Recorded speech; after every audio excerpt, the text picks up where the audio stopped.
Okay, when CD Projekt said that they were not giving up on Cyberpunk, they meant it. Check it out. We're going to be getting a brand new update for Cyberpunk in early December with hotly anticipated gameplay elements. What does that mean? That's a good question. There's this right here because, yeah, everyone's speculating that New Game Plus could be coming, but what has officially been said from CD Projekt Red side of things, well, we're going to talk about that as well. And then there's this right here. Get yourself a free weapon. I'll tell you guys how you can do that. Free with an asterisk. You have to have Prime membership. So, yeah, we'll go over it. Oh, got it. And yes, we're going to talk about Starfield. So yeah, we're going to start out with Cyberpunk and that mysterious new free update. A lot of you guys are probably wondering what is going on. I'm in the same boat, so check it out. It says on December 5th, the same day Cyberpunk Ultimate Edition hits the shelves, we'll release a free update 2.1 introducing new and hotly anticipated gameplay mechanics, Fire Emoticon. And we will be joined by many of the CD Projekt Red developers and team on December 1st, 4 p.m. CET time on their Twitch, which is this link right here. I'm going to throw it all in the description below, so don't worry about that. But yeah, stay tuned for that one. It's going to be interesting to see what they reveal because they did say that this is something that's hotly anticipated, which means it's something the community has been discussing, which leads us to the question, will it be New Game Plus? There's a lot of theories around that one. I don't want to get too hot and heavy on the speculation here too much, but we do have this right here. Yeah, everyone's talking about New Game Plus. Now, what do we know officially about New Game Plus from CD Projekt Red? That's a very good question. So yeah, here's what we know officially in that regard about New Game Plus from CD Projekt Red themselves. Check it out right here. It goes on to say this. CD Projekt Red has publicly teased the idea of Cyberpunk New Game Plus before, and according to a 2019 feature from Polish magazine PSX Extreme translated on Reddit, this was a long time ago, by the way, the mode was being worked on. This feature is fairly dated at this point, but CD Projekt has never dismissed the possibility of New Game Plus. That said, given the launch troubles of the prompted refund offers and blah, blah, blah, blah, you know, Cyberpunk had a bunch of issues at launch. Thank God we're past that. But yeah, New Game Plus was very much being worked on, and it was just on the table during Cyberpunk's development. And I think it was put to a halt ultimately because of what happened at launch. So that's the assessment right there. Could we be seeing New Game Plus eventually? You know, we did see it for The Witcher 3, so I would imagine that maybe, just maybe, this could be what they're talking about, but I don't want to get too hot and heavy into saying that, hey, it's definitely 100% New Game Plus. I just think that would not be right to do right now. Yeah, I definitely don't want to overhype it. And there's other wishful thinking out here as well. The more sex update. When is it going to happen, CD Projekt Red? But no, then there's also this right here. This is actually kind of important. I tried to dig the source up on this one, but they go on to say this and follow me through. It says, if it's not New Game Plus, what is the new and hotly anticipated gameplay elements? What gameplay elements were we waiting for that we haven't already gotten in the game? I mean, I don't expect anything big. It's not a major update. That's a great approach to this, by the way. But this response had me curious. It said, they said these features were made in the past few weeks, so keeping expectations low, maybe cosmetic cyberware, but again, they said gameplay elements. Couldn't really find out if a CD Projekt rep actually said anything like that, but yeah, I would go with this and kind of keep your expectations in check.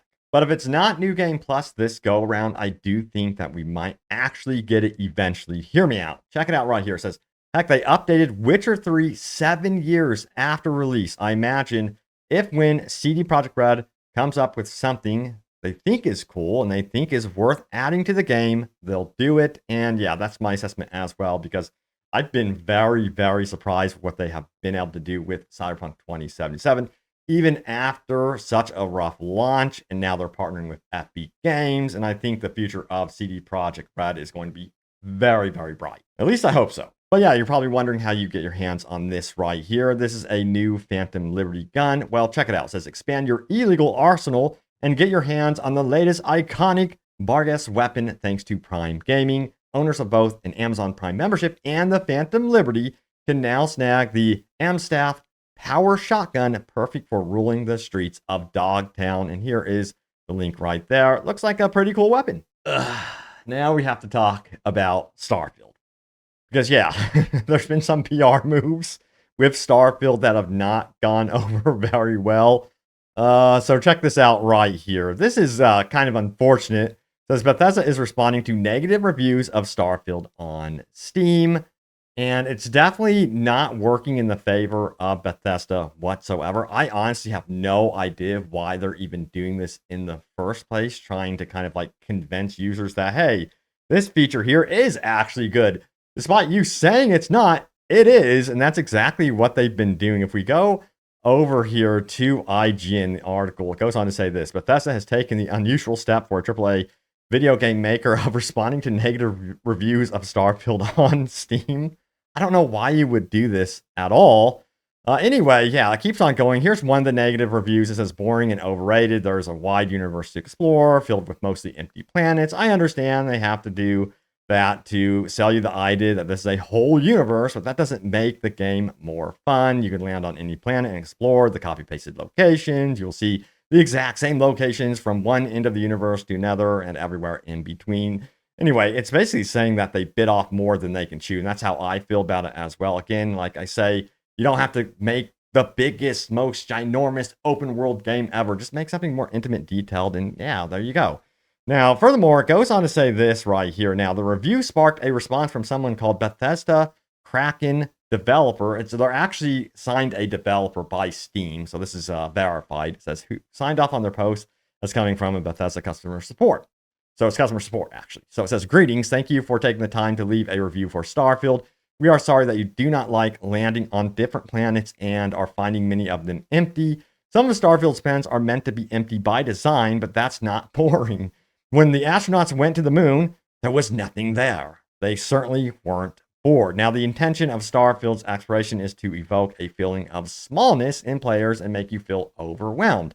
You can continue to explore and find worlds that do have resources, you need or hidden outposts to look through. To provide feedback and development for Starfield, yeah, you can go to submit your feedback there. But I don't think they were really listening. I mean, the thing is, there are just planets and areas in the game that are just plain boring, and it's because it's redundant. It has nothing to do with you being alone. It's just that it's a sense of redundancy, especially like even exploring caves, some of the mines where there is actual action. Let's stop talking about exploration here and talk about the actual gameplay. When you go into another mine and it's the exact same layout, I'm talking about the actual layout of the mine itself, where the enemies are. Now that is redundant, and that's what causes the game to actually become boring. So they need to get rid of that sense of redundancy. And it's so strange. I really didn't feel that with Skyrim, Skyrim felt a bit different with how they handled that. And I felt like there was just like enough different new locations to explore, even in the mines. I never even picked up like, oh man, this is like, oh, this cave is so boring. I could still play Skyrim to this day. So that's one thing I feel like if they manage to make this procedural and have it where it can be updated even today, the procedural system, then go in and go, hey, we're going to change like half of the caves and update it. Do a cave update or what have you, and just update that. But I don't know if it's designed like that or not, where they can update procedural elements. I would hope so, but I'm not going to hold my breath in that regard, considering how they're responding to people. I think they need to take the Cyberpunk, the CD Projekt Red approach, and say, hey, you know what? We're going to overhaul this. We're going to fix it. And we're going to do everything in our power to do that. And I think that's the approach they should most likely take. Yeah, and if you're wondering what this is, fans praise game-changing immersion booster. Well, someone actually released a very, very cool mod. It is called Shadowy Shadows. Let me see if I could pull it up here for you guys. See if this works. There we go. Yeah, check it out. So, fluffy flora, dark nights, and gorgeous grass, or god rays, Anyway, yeah, it's pretty cool because there are some major tweaks in here that just makes the visuals look so much better. I highly recommend you guys actually downloading this because it makes the fauna look stunning. You see the before and then the after right here, and just the shadowing adds so much fidelity to the actual exploration. Since we're talking about exploration, you want it to actually look much better than it currently does, and this definitely helps that. Now, this is something, again, I've said it time and time again, where Bethesda can step in and hire these modders and do this. Bloop. Look at that. Like, the difference is definitely staggering right there. Of course, it would be a system. I wouldn't say hog. I don't want to use that word, but that's the only thing I think of. system resource that you would have to be concerned about when it comes to consoles. That's the only thing that they would have to worry about, but that's where optimization would come in. But anyway, check it out. I'll throw it in the description down below. It's actually pretty cool. And this is actually pretty wild. So Starfield player completes New Game Plus an incredible 33 times, makes cool discovery, and they actually discovered that, yes, you can actually hire yourself. You can find like a doppelganger of yourself and actually have them hop aboard your crew and have essentially like a clone or a twin around, or an alternate version of yourself. It's actually very cool. And this is something that I think is one of the neat things about Starfield is the New Game Plus is everyone is discovering some really cool stuff the deeper they get into it. I'm kind of curious to see where it might eventually lead. Now, some of you might be like, well, that's pretty gimmicky. And I think it would actually be neat if they could kind of figure out a way to incorporate what they've done with New Game Plus into the, actual game outside of New Game Plus, where you don't have to go into New Game Plus to experience such cool features. It's just giving up everything, for me personally, is just such a huge deal. I can't do it. All right, so I say we hop straight into the top comments from my most recent Starfield video. Let's do this. So we have Josh Dews 121 who says, I'm just hoping they add mods finally for us console players. Yeah, I think that's going to be happening in 2024.